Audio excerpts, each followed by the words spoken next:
আমার বিরুদ্ধে একটা মামলাই দিয়েছিল, আর দুর্নীতি দমনের মামলা করছিল। পরে একটা মামলাই দিয়েছিল, এই পেশে গেনের মামলার আসামি বানাইছিল, ওই তৃতীয় চার্জশিটে মিথ্যা মামলা।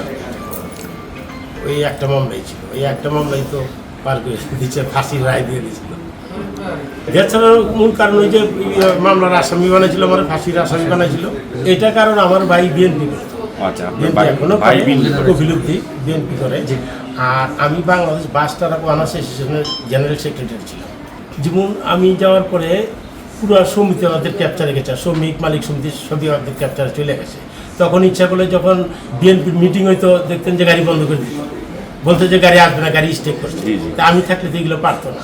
এই সমস্ত কারণে এটা ম্যাকিং করে আগে থেকে তাদের চিন্তা ভাবনা যে এই সমস্ত লোকগুলারে আউট করে দিলে তারপরে আমরা মন মতো গাড়ি বন্ধ করবো, মন মতো গাড়ি চালু করবো। ওরা তো এইটাই করছে। দেখছেন বিএনপি প্রত্যেকটা মিটিংয়ে বা যে আমাদের কোনো মিটিং হইলে গাড়ি বন্ধ, লোকজন আসতে পারতো না। ওরাও বাধ্য করছে, আমিও প্রাণ বাঁচাতেই তো যাচ্ছে।